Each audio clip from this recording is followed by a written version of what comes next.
Hi Pisces! Welcome po sa ating channel. Ito ang inyong daily vital reading for January 27, 2025. Please be reminded kung naka-resonate kayo, comment down. Kung hindi kayo naka-resonate, ibigay niyo po sa iba kasi channel reading po ito. This is for you, Pisces, ngayong January 27, 2025.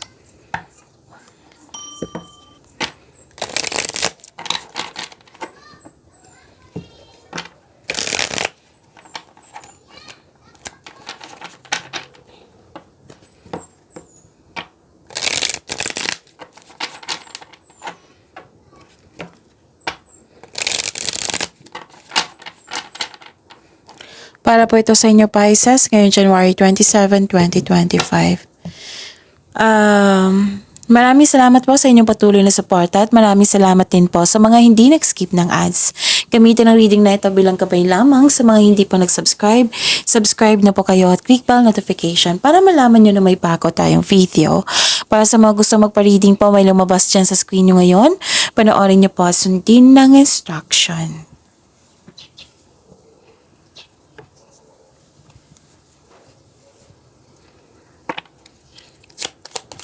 Spirit Guide, mga ganap po para kay Pisces ngayong January 27, 2025. I need 3 cards po.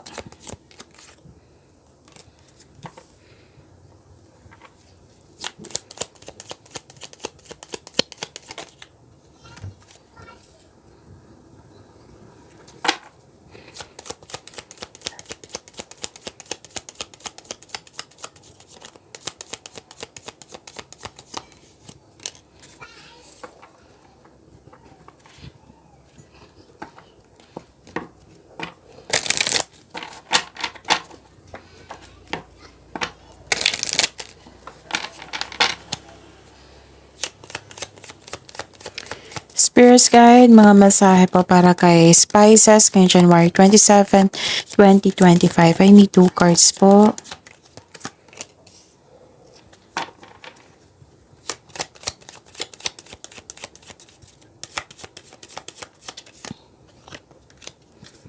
Okay, Pisces.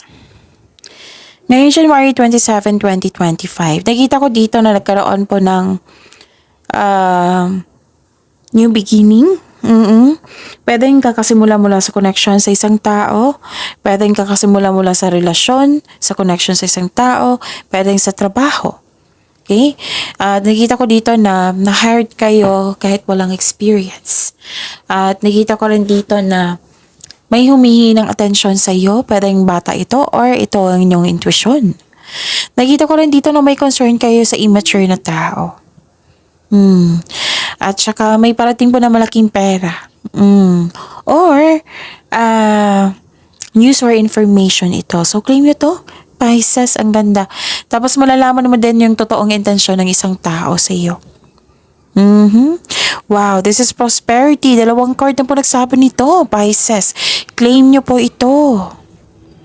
May grupo ng tao dito and I believe this is your family na nag-uusap kayo regarding sa property.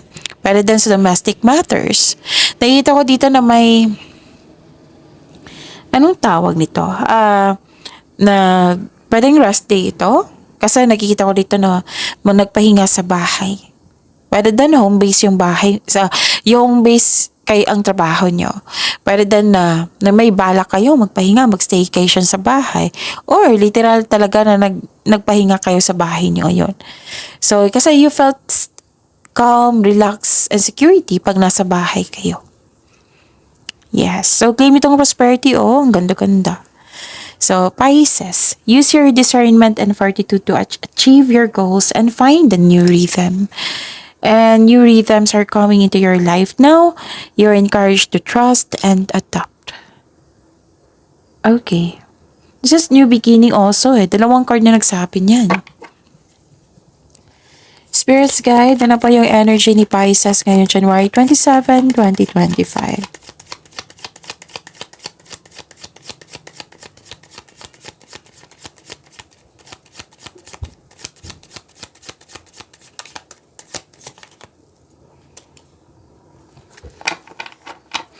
And the clarification of this card po.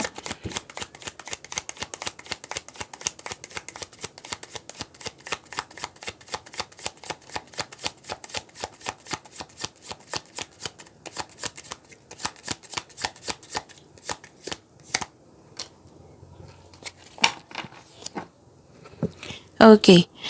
Kung may narinig kayo or may nakita kayo repeating message, meaning to say, pinupush ng cards niyan kasi ang ilan sa inyo hindi pa binigyan ng atensyon. Na kung maaari din po, bigyan niyo po ng solusyon at aksyon. Remember, at the end of the day, alam mo na ikaw lang taong may kakayahan at responsable na gumawa ng sarili mong katotohanan at kinabukasan. So, ano yung energy niyo, Pisces? Ano ito? Okay. Nakita ko dito na nagkaroon po ng pressured kayo, exhausted kayo. Nung isang araw pa to, Pisces. Pero ayaw mong tapusin yung trabaho, connection sa isang tao. Pwede din pinipressure mo yung sarili mo ngayon para magtagumpay or naging perfectionist ka, kaya ka na-burn out.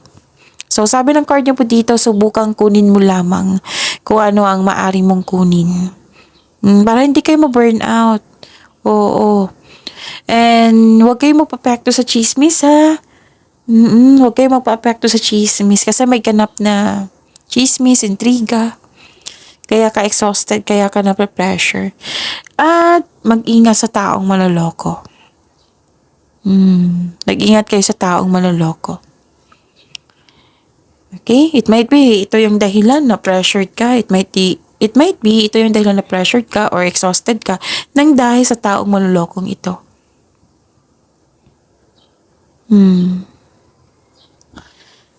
May celebration ako nakikita dito, Pisces.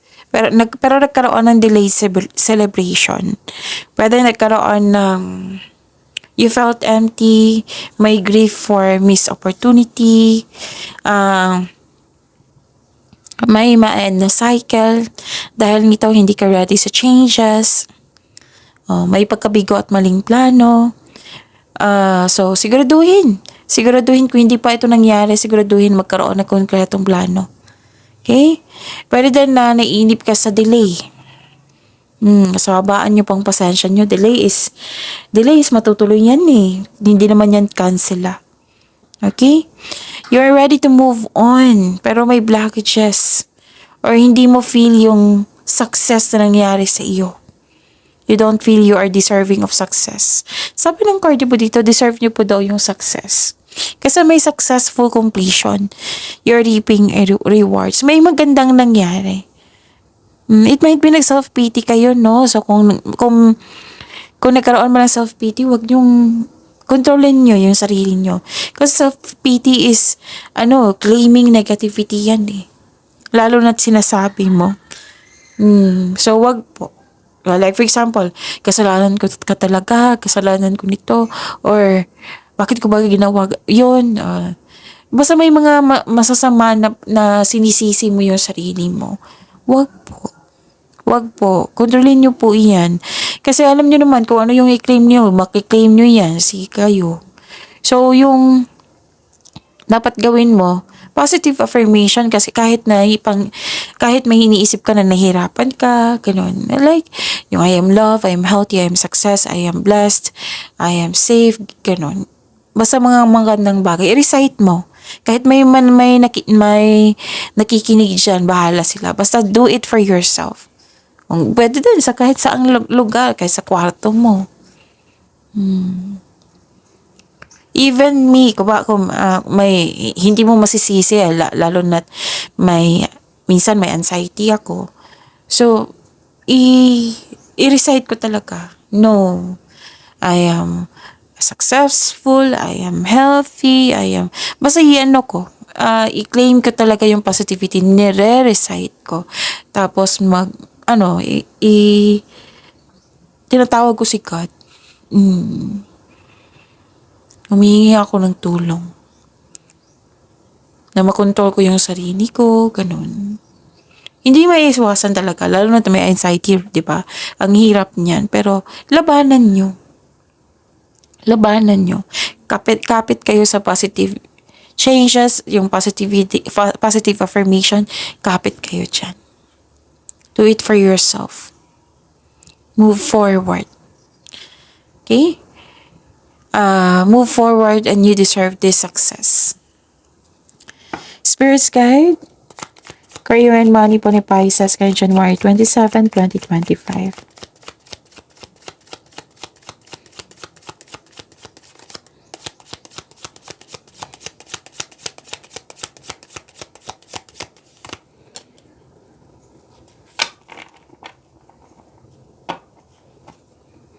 And the clarification of this card po.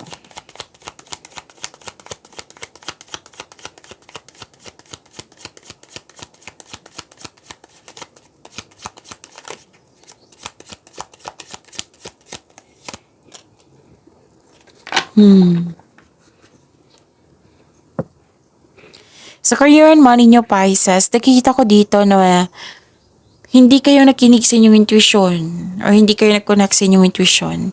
Kung hindi nyo pa alam kung paano mag-connect sa inyong intuition, i-search nyo po sa Google on how to connect to your intuition. Kasi maraming paraan yan. Nakatulong yan. Laking tulong ng intuition po.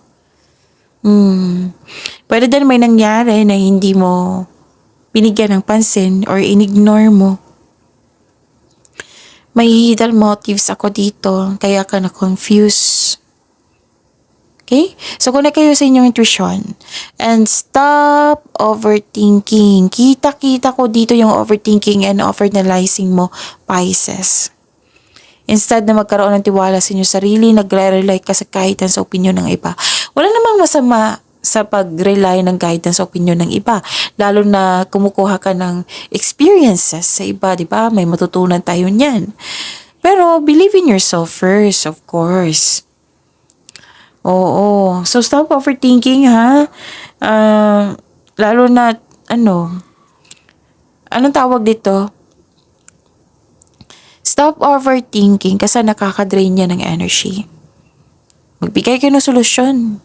Kung paulit-ulit na lang yung iniisip nyo, bigyan nyo po yan ng solusyon. Kung hindi pa kaya, Miss Jav, hindi naman kaya. Imposible na ma-resolve ngayon. Then, change the channel. Tapos, mag-time for reflection and mindfulness cues. Yan. Makatulong yan sa pag-stop ng overthinking. Okay? May nakita ko dito, may nangyari na nilalaban mo ini-ignore mo yung mga nangyari. You refuse to look within. Actually, may nakita ko dito anong tawag nito? Katotohanan. Wow, this is may magaganap na signing of contract po, Pisces. May magaganap na challenges sa work, sa negosyo. Huwag kayong mag-alala dahil positibo naman ang outcome nito. Ang ganda nito, ang ganda ng mga mensahe. Kung may job interview ka or negotiation, kayo ngayon, maaaring maging successful po ito. Sa financial, mabalanse mo na ang kaperahan mo at may improve pa ito. Diba? Ang ganda. So, clean nyo to, Pisces. May hustisya na parating po sa inyo. So, this card asks you na gamitin nyo yung logic and remain objective po kayo, maging logical. Dahil ito ay nakatulong na ma-uncover mo ang katotohanan sa isang sitwasyon. May positive outcomes in legal matters. Yes, mananalo po kayo. Yung legal issues mo concerning sa property, mare-resolve na po. May signing of contracts din ako nakikita, ha? Nasabi ko na yan kanina. Okay, so this card advise you to stay true to yourself. To stay true to yourself and act with integrity. So have faith na ang imbalance sa sitwasyon are now working out in your favor. So, gamitin niyo po yung intuition niyo to set your moral compass. Okay? Ang ganda ng mensahe. Spirit's Guide, Love Life, Self-Love, Partnership, and Romance ni Pisces ngayong January 27, 2025.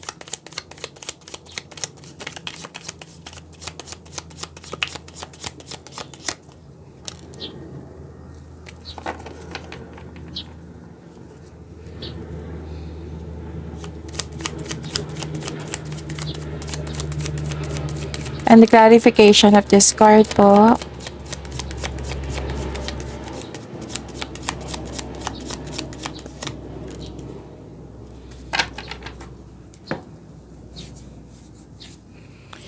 Okay. Maraming salamat po sa patuloy na tiwala at suporta sa ating channel.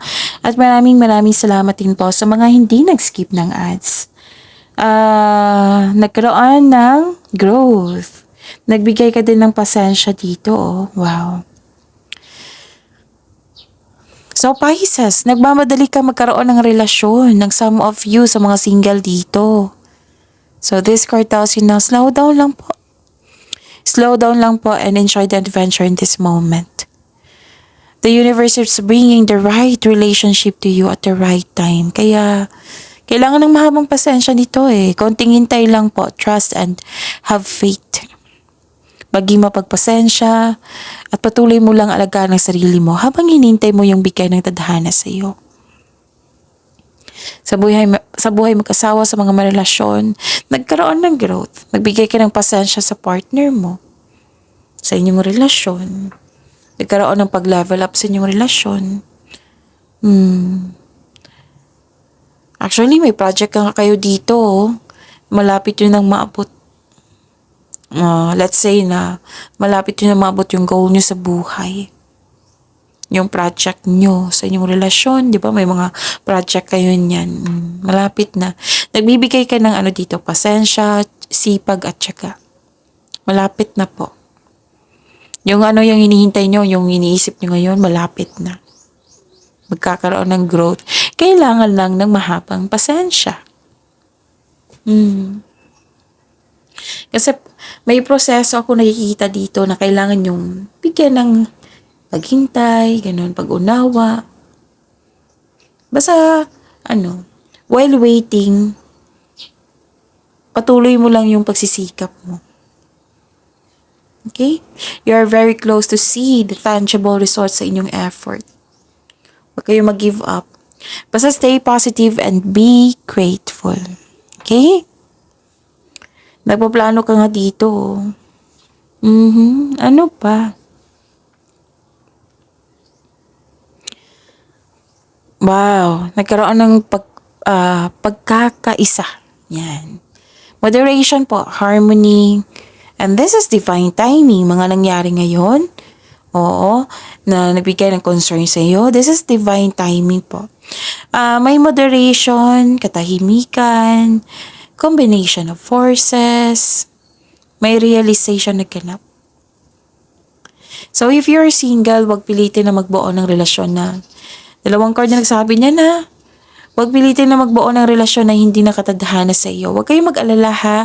The universe is working behind the scenes to bring romance into your life. So, trust the divine timing po. Mas maganda yan. Kasi plano yan ni God for you eh. So, may tao talagang nakatadhana sa iyo, Pisces. Sa mga may relasyon, sa buhay mag-asawa, may emotional intense na mangyayari. Again, emotional intense na mangyayari. Ang taas ng trust level nyo sa isa't isa.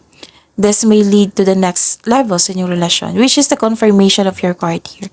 Dalawang card na po nagsabi dito regarding sa pag-level up nyo sa inyong relasyon, sa inyong connection. Kahit naman sa mga single.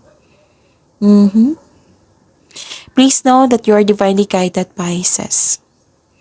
Maaring nagbigay ito ng sign sa pamamagitan ng isang tao or kaibigan na maaring makatulong sa struggle mo ngayon. Kaya, kailangan ng mahabang pasensya po dito as the universe goes to work to bring your desires into reality. So, kailangan ng mag-seek kayo dito ng balanse at mag-create kayo ng calm atmosphere. So, you are guided to find peace. Magkaroon ng pagkakasundo, magkaroon ng nasabi ko na ba yung, okay, nasabi ko na pala, no, yung may magbibigay ng tulong sa inyo. Kaya, don't worry. Okay? So, seek balance and create a calm atmosphere. You are guided to find peace. Pagyagmanin po yung blessings sa binigay sa inyo, Pisces. See you tomorrow. Please like, subscribe, and click the button for notification para updated po kayo sa daily tarot reading natin. Maraming salamat po.